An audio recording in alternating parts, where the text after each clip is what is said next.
Welcome to Solo Sailing with Trev White, and today I'm just going to talk about sailing from Savusavu in Fiji to Namena Reef and Namena Island, and then from there around to Bua Bay. So we've been sailing around Savusavu, Paradise, Dive Resort, Rainbow Reef, and some of the local waters in Savusavu for about 3 or 4 weeks, exploring the local area, looking around, just visiting different tourist locations and just chilling out. So we decided to move, and we did our provisioning, and as I stated previously on a podcast, it was great provisioning in Savusavu. So we got about 2 weeks worth of food on top of our essential spares, and decided to head off to Namena to go diving, looking for a bit of a weather window. And the other reason we needed to leave was to get our windlass repaired. So our windlass was barely working, and I couldn't get it repaired in Savusavu. I either needed to send it to Vuda Marina or buy a new one. And I thought I'd give a try at Vuda before I laid out $4 or $5 grand on a new windlass. So that was a bit of a challenge in my head, not having a windlass, but we decided to go anyway.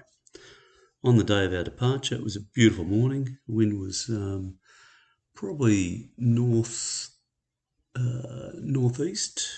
about 10 knots, and it looked like it was going to stay that, that direction and that speed most of the day. So we sailed out probably 8:30 in the morning, 9 o'clock, from the river. Sailed down the coast, past the Jean-Michel Dive Resort, beautiful spot, and then we rounded Reef Point, or basically sailed past it on our way to Namena. And Namena is about a 26 nautical mile sail, so it's about a 5-hour sail for Tintin. And we were doing pretty well, and about halfway there the wind started to pick up, as it does, and by the time we got to Namena we had 25 to 30 knot more northerly wind. Not quite northerly, but it started to come around a bit more, and it wasn't looking like it was going to be the most relaxed anchorage. And the anchorage is inside a fringing reef on a small island, and the reef has got the island has got reef all around. It's also very deep, the anchorage. It goes from decent anchorage at about 5 metres with 1 or 2 moorings to about 20 or 30 metres very quickly. And our problem was there were several boats in there taking the choice locations, and we were left with, anchoring in 25 metres of water further out, with the wind also starting to wrap around the island and making it more surgy. So it took me 2 or 3 tries to get the anchor in, a bit of a hard bottom, and I was dragging up the anchor chain and scope by hand, all 50 metres. So I was pretty much exhausted by the time we got an anchor in, and we had probably 100 metres out with the road. It was reasonably comfortable, but it was deteriorating with the weather conditions. The wind was increasing, the swell was wrapping around the island more, and we weren't getting the protection that we forecast.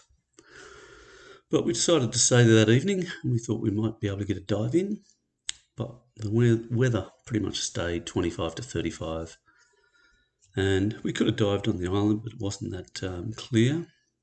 We were trying to get out to the reef, but the reefs just weren't safe, in my opinion, to dive. So if you take your dinghy out there, I've got a 10 horsepower, pretty reliable engine on a little rib. It goes okay, but it's not super powerful, and last thing you need to be doing is sitting on a reef a mile or 2 miles away from your boat in deteriorating conditions. So as much as my girlfriend wanted to go diving, I wasn't going to risk it. So we stayed there overnight, and the conditions continued to deteriorate. And in the morning, I decided it was not going to be safe to stay at Namena, sadly, because it was a beautiful spot, and I didn't really want to wait out 3 or 4 days there for potentially better weather coming. So we packed up, got the anchor up again, another morning workout, and sailed out of the reef area. Now, the reef itself is basically a large lagoon surrounded by reef. Has different charting software. It has different indicators, passage marks. None of these were there when we arrived, so you are pretty much doing eyeball navigation, and you need to pick the time of day to get the best visual references as you come in, because it's not the place where you want to be shipwrecked. So when we were leaving, we went to a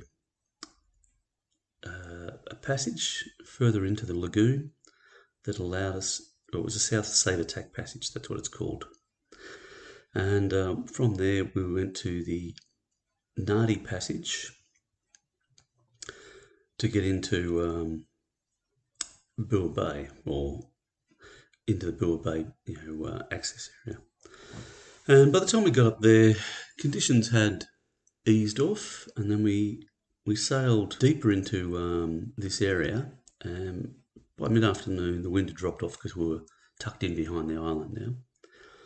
So we just motor sailed up to Bua Bay. And by the time we arrived in Bua Bay, it's probably about 4 o'clock in the afternoon. It was beautiful. It was dead calm. We're motoring up a passage, which was probably about 100, 150 metres wide. It's quite visible. It was low tide, which is what I like when I'm coming into reef areas that I don't know, so I can see where all the reefs are. And we then got into Bua Bay, and we went into the southern area of the bay, and we tucked in behind a headland closer to where it's marked as airfield on the map. I couldn't really see an airfield, could see a house in the distance. We anchored probably in about 4 metres of mud. So it's quite low terrain all around the bay, and the weather does, sweep through there. But we were probably getting about 25 knots again out in the bay. We weren't getting the protection from the passage, and we just dropped the anchor. In fact, this time I tried a different anchor. I tried the Admiralty. I just rode rather than using the chain, because I was just trying to save a bit of work, and I figured that if it did drag, I had quite a large bay. So on the first time down, it did actually drag, and then I reset the anchor a couple of hours later, and it held really well. So with the conditions still blowing, we decided just to hang there for a couple of days, get a bit of work done. Could just set up Starlink and work in the cockpit. I did a bit of work on the boat. Rhiannon did a bit of work for her business, and then quite relaxing, just chilling out. It was a really nice little spot. I mean, the water wasn't suitable to go diving in. It was quite dirty, but it was reasonably relaxing. Do a bit of fishing and just do a bit of exploring in the dinghy. But after a couple of days, it was getting a bit boring. We decided we wanted to go somewhere else. And one of our friends had previously gone to Yadua Island, and they said they had some fantastic diving there. So we checked it out, and we decided that we'd give that a try. Anchorage that we chose was on the south-west side of the island, and ideally it was going to be protected from the oncoming wind. So we still had a northeasterly coming, 20 to 25, and at times it just dropped right off, but it would come through in surges. So we thought we'll go over there for a couple of days and we'll give that a try. So got the pickup, and we started motor sailing across to Yadua, and we ended up, the wind picked right up again, so it's probably blowing 30 to 35 knots by the time we got to Yadua. So we went to the north of the island and just sailed down the north of the island, protecting from the oncoming winds. Come around into Savuki harbour, and it is quite a bit of a, it's a tight anchorage. There's quite a bit of reef in there, bommies. So as we got into the harbour, we hung to the southern side, and could skirt around the reef. We could see the reef, and we just stayed to the south, and the anchorages are more to the south, and we anchored probably middle of the bay. There was one other yacht in there, a catamaran. So they had the prime spot, but there was enough room for about 5 boats. And we anchored down in the south and nearer to the reef, so we could go and check out the reef. without too long of a dinghy passage. And it was quite a beautiful little spot. It was blowing its ass off when we arrived, so we just got the pick in, got set, and just chilled out there for the rest of the day, waiting on the weather to calm down, but it never did. So the next day we went and did a bit of exploring around the island, and it's a classic little Pacific island. There used to be a copra plantation there at some stage. Someone may have lived in that area, but all the inhabitants of the island lived on the other side, so it's pretty quiet as well. Did a bit of fishing, never really got much. There wasn't a lot of fish there. Also went spear fishing, didn't see anything. And then, we're just exploring, and we ended up meeting up some locals. So they had a small copra plantation, coconuts and breadfruit and some other products they had there. And they were coming in every day, spear fishing on the outer reefs, collecting coconuts, collecting firewood. And we struck up a bit of a conversation. I was trying to get some fresh fish, and we wanted some coconuts. So while we're in there, the guys literally just climbed a 60, 70 foot coconut tree, no protection, just straight up. Grabbed us some coconuts, and the next day they came back around and they gave us some fish. So they said that cicatera, which is the fish poisoning bug that's in some of the Pacific, was prevalent on their island. But if you ate the small fish, you were less likely to suffer from cicatera. So that's why they were eating all the small fish. So we just selected a couple of small fish that they had to offer and thanked them. And one thing I do when I go to some of these places is I give the locals just tools of trade, really. So I have single shot spear guns and spare fins, spare masks. I just picked these up, places where I see sales. And I gave the young guy who grabbed us some coconuts and some fish, some new set of fins, new face mask, and some cash for their children's schooling, because they don't really have a lot of means to make money in these places. So in somewhat small way, you pay them for their gifts of food back however you can that's relevant to them. And so we enjoyed some fresh coconut and some nice fish, and just chilled there for a few more days. But we never really got any chance of the wind easing up, and the dives that we knew about were on the outside of the reef, and they were pretty much exposed to the wind. So one day we decided to go down and give it a try, and we were just tucked in behind a headland, anchored in there. While I managed the dinghy, and went for a dive, but the visibility was terrible. So probably better in summer than in winter, because it seemed that island was just windswept the whole time, and it just never let up. If it did, it certainly wasn't when we were there. So I would call it the Windy Island. It was a difficult place to hang. I mean, it's a beautiful little spot. You can tuck up in the bay quite readily, and it's reasonably protected, but the wind doesn't let up, and it's not always easy to go exploring in the dinghy. If something happens, you get blown out to sea, you're going to be in there 6 hours if you're lucky. So after a few days, we wanted also to check out Volley. So that was on our list of places to try and get to, and it was across the bay, so it was probably about a day sail to get to Volley. So one morning after sitting there, we just decided it was time to go, got the anchor up, and the conditions had eased off to about 20 knots, so we got out of the harbour and made sail for Volley. The wind was just from the wrong angle, coming pretty much in the direction of Volley, so we really couldn't sail to it, so we decided to sail down past it, and hopefully we could motor back up. It wasn't too bad a sail, but it was probably 25 to 30 knots, and that was getting a little lumpy. And the passage into Volley, which is Nanu Passage, was unworkable. It was just it was white water when coming closer to it, and I didn't want to risk it. The next passage down was still just terrible.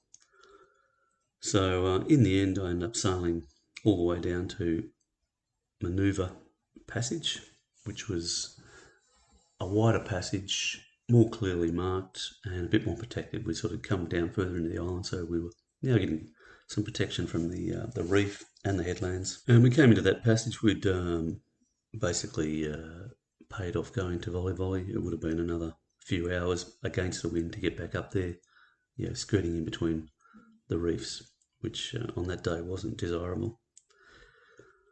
And what we did then was we found a little tiny bay. It's as you come in through Minerva Passage and you come a little way south, there's a tiny little bay marked on the charts, and it was getting late in the afternoon, so we decided that looked like a decent spot, and we just slowly worked our way in there. It's about 5 metres, and as we worked in, we found a spot that was sort of tucked up in behind a bit of the headland and the mangroves, and we got into about probably 2 metres of water at one stage. It was a bit too shallow, and we're at the bottom of the tide again, and I selected an anchorage at 3 metres, so it was the bottom of the tide, and we got the pick in. Not a lot of room to drag. It's a reef behind you, reef in front of you, reef around you. But we got a decent pick in, backed it in, and we were protected from the wind. It was a good spot. There wasn't really any mosquitoes in there, and we decided just to chill there for a couple of days. It was quite a scenic spot. It wasn't, again, a place where you go diving or fishing, but the reef wasn't far from there, so it's only really a dinghy ride. But we found the visibility was terrible while we're there, so it wasn't really worth going diving. But on a good day, you weren't far from the reef to go diving if it was suitable. So we spent a couple of days just chilling out in this location. It was pretty relaxing. Just did a bit of boat work, and after that we just decided to head further south. I wanted to go into Loutoka, which is a little town not far from Vuda Marina, and that area offered me the potential to get the windlass repaired, buy spare parts. I was looking for a 200 amp circuit breaker for my windlass, which kept blowing out, and a couple of other parts that I couldn't get anywhere else. So we got up early in the next morning, and we decided that we were going to make a run for Loutoka. So it was feasible to get there in that day. It was a beautiful day. It was a light 10-knot breeze. Conditions were actually in our favour. It was really just a reach, so offshore reach. So we just cruised down, and it was a nice sail actually. It was easy sailing. All the reefs were really visible. We went down past the West Mining Co-op jetty, which is just south of where we were anchored, and then we just slowly worked our way through the inshore passage in between the reef and the mainland. And I think we had at least 6 metres all the way. Didn't have too many close encounters with the reefs or bommies, but you've really got to be careful. You've got to stay awake and monitor the transit marks and the and other shipping. There's quite a bit of shipping moving around some of these areas, but we got down into Loutoka. We didn't quite make it to Loutoka. We made it to a little bay just north of Loutoka, Vitagu Bay. And we got there at probably 5:30. Like it was almost last light, but it's a big bay, and we just threw the pick down about 6 metres of water. It held pretty well, and that's where we anchored for the night. And again, it was a really easy bay. One of the problems with Loutoka, there's a lot of industry there, so it can be quite dirty. We found that this bay was a little further out. We weren't getting a lot of that pollution. Again, just had a slow start in the morning, got up and worked our way down to Loutoka. So we anchored closer to Yadua Island in about 14-15 metres of water, and it was probably, it is a muddy bottom. It's a really quite a dirty spot. Like the water's dirty, the environment's quite dirty because there's a sugar sugar cane mill, and there's a lot of other industry. They seem to burn plastics at the local tip. Pollution-wise, it's disgusting. But it is a town, and there's a lot of resources there. One of the things that was there, we've been there for a couple of weeks, so we needed fresh food. We were trying to just get a decent meal somewhere, and I was after some engineering parts, electrical parts. So straight across from Yadua Island, and we went in probably, about 2 o'clock in the afternoon. But he took the dinghy across, and on the charts there's something called a sewer outfall, but it's a little tiny channel which is carved in the coral, and that's where the dinghy that goes across to the resort at Yadua Island is. And we just went in there, tied up our dinghy. It's a pretty shitty sort of spot, and you need to be careful of the tides, otherwise your dinghy will be hanging upside down. But we went in there, and it only 100 metres is the supermarket. The supermarket's really good. Just around the corner was a bottle shop for alcohol and McDonald's, 150 metres away. And then town itself is probably about a 500 metre walk, and the engineering shops that I was chasing probably a couple of kilometres away. So we sort of did the works of those, trying to get quotes for engineering on the windlass, electrical parts. Most of the things we were chasing we couldn't get, but they could order them in. And we just picked up the shopping, went back to boat, had a bit of dinner, but we decided to stay there for a couple of days just to chill out, look around. What we found was Yadua Island has quite a good restaurant, welcomes yachties. It wasn't very busy at the time we were there. And food was reasonably priced, reasonably good quality. So we went in there, had a couple of meals. It's a good spot for a beer. I'm not sure it's the greatest resort in the world, but it was handy for our requirements. And from Loutoka area, we decided to go down to Vuda Marina. So Vuda's sort of a first come, first go type of place. Ring ahead. You don't really get that much response. It's sort of you go to Vuda and then you ring them up on the channel 16 and ask for a position, and they just sort of fit you in. It's a crazy sort of place.